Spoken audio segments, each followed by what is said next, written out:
Why is an armed society better?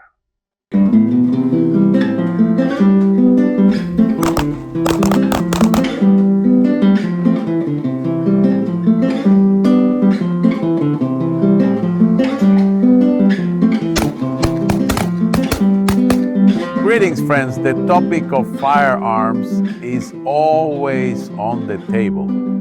It's a constant, it seems like a constant war that we citizens who believe in the principles of freedom and the right to personal protection have to fight.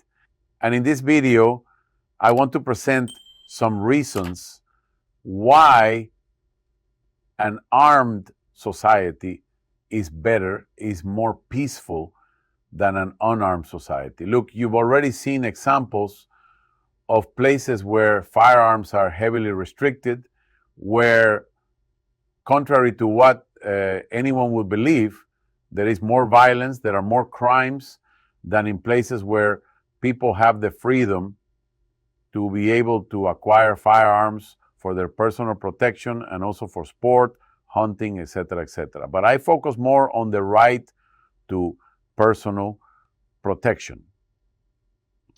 In the United States, the Second Amendment of the Constitution talks about this right to bear firearms. And the main reason that amendment is there in the U.S. Constitution is so that there is a good balance of power between the government and the people. Just like you hear it, you have seen many countries. I don't want to mention countries so as not to get into controversy because it's not the topic of this channel. Many countries where tyrannical governments, the first thing they have done has been to ban firearms and go out and collect registered firearms, tear the weapons out of the hands of the population. And of course, after that, you already know what comes: the abuses, the violations of rights, the massacres, etc., of a defenseless people, unarmed, who can do nothing but just scream in the streets while the government forces respond with gunshots, with bombs. So one of the main reasons is precisely that balance between what is making sure between what is a government that does not become a tyranny and a people who are going to make sure that that government does not become a tyrannical government. And then there is also the right to personal protection of each person. Taking weapons away from a people means that they are going to leave people defenseless, okay? Let's see some examples also of how an armed citizen has intervened and saved some situations. And this is something that anti-gun groups don't want to present much or publish much, but it happens often. It happens a lot when a crime is being committed somewhere and it is an armed citizen who intervenes and saves the situation. A warning I give you with this: I am not advising anyone to intervene in a situation that is happening in the street, because the citizen who does that also exposes themselves, risks, who knows, if even losing their life for intervening. So I am not advising anyone to intervene. If on some occasion you find yourself in a situation, you see something in the street that is happening and you want to intervene, it is your business if you feel capable of that. I hope that just as you have firearms, you have trained a lot too, so that you can be more effective in what you do. Relatively recently, it happened in Idaho when a deranged kid pulled out a rifle and started shooting however he pleased near a fast food establishment. And it was an armed citizen who confronted him with his own weapon, right, which he was carrying legally, and then confronted this kid. Unfortunately, 3 people died, but it could have been much worse if this citizen had not intervened because the armed citizen opened fire on the criminal, and that stopped the killing. He didn't manage to hit the criminal, but he kept him under fire, and he had to stop the killing. Finally, well, this kid also shot himself, and this ended his life there. Let's put it that way. So let's watch this video of what happened in Idaho. Tonight, new video showing the moments a man stepped in to stop a shooter who opened fire outside this Idaho In-N-Out Burger Saturday afternoon, sending people running for their lives. What's happening? What happened? What's happening? Shoot. Go. Just go. Go.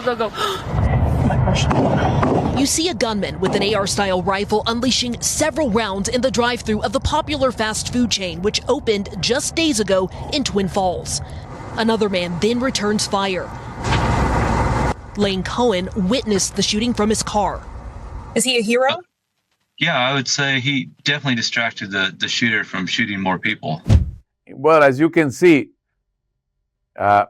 this kid pulled out a weapon. It's a pistol, but it looked like it had a silencer too, because it looks very long. I don't know the details of what weapon he had. The point is that this man was able to neutralize the attacker. Something very important, just like this, I have seen a lot of news also of things that have happened where the armed citizen is the one who steps up until law enforcement arrives, right? Until the police arrive.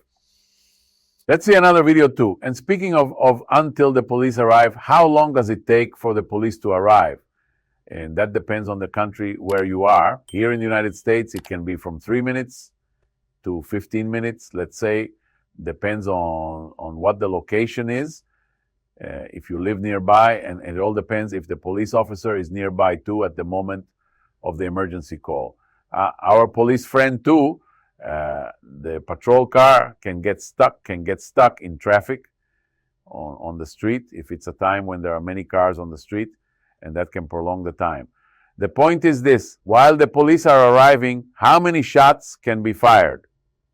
A person who deliberately wants to attack others in 3 minutes, in 1 minute, record time that they arrive, that the police arrive, how many shots can be fired? Hence the importance of citizens having their rights to be able to arm themselves and defend themselves. Let's see this case in Indiana where this armed citizen also saved the situation. Let's see.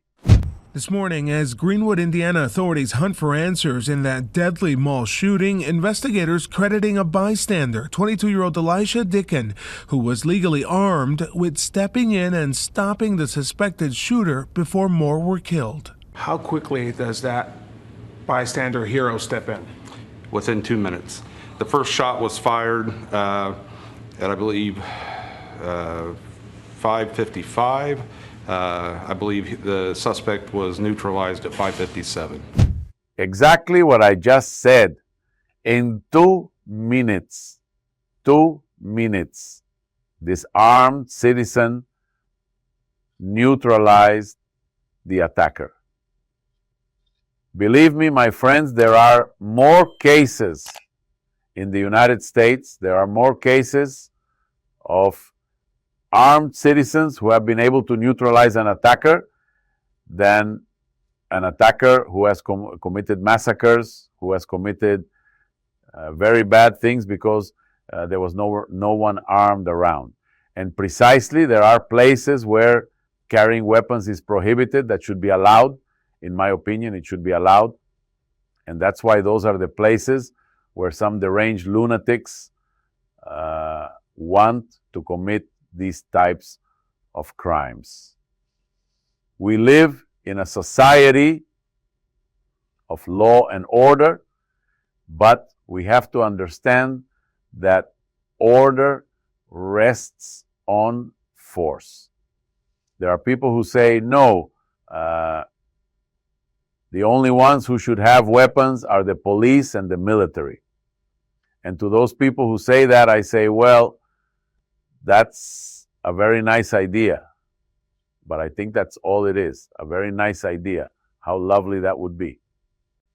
But unfortunately, we don't live in an ideal world. we live in a real world. And the reality is that there are many human beings, unfortunately, who have a lot of evil in their minds, in their hearts, and they want to do harm. So that's why we human beings who are the good guys must be better prepared as well to be able to defend ourselves. It is our right, and that right should not be taken away, and no people should allow any government to take that right away from them. Well, and there are many people who have arguments against us, good citizens, arming ourselves. I've heard things like, we don't want to go back to the Wild West. Look, life in the Wild West was very peaceful, and people respected one another. Everyone respected each other. What we say about the Wild West is because we've seen Hollywood movies. There are things that happened back then just as there are now too. But it's not like back then the lifestyle of the Wild West was one where everyone was shooting at each other. Quite the opposite. People lived very peacefully and everyone respected each other. Every now and then an outlaw would show up, someone, a rebel without a cause, who wanted to cause harm, and he was also shot down. Shot. The criminal. So that thing about that we don't want to live like the Wild West, on the contrary, I wish we lived like the Wild West, because everyone respects each other and everyone wants to live in peace. Many bad things are happening, massacres, but believe me, the problem is not firearms. The United States, since its founding in 1776, the citizens of this country have been armed, and very well armed. Here, whoever wants to have a firearm, if they are a good citizen, they can have it. They can buy whatever their pocket can pay for. And this country has always had armed people. And before, the things that are happening now didn't happen. What I mean by this is that the problem is not weapons, because weapons have always been there. They've always been in the United States. So the issue now is something else. Is there a hidden agenda out there? Possibly. I think so. And believe that the United States, even being the country that it is, could end up becoming a tyranny if the American people let themselves be fooled. So I hope not. That is my opinion. Jaime Matos from AlphaCalibre. Thank you very much for joining me here at the end of the video.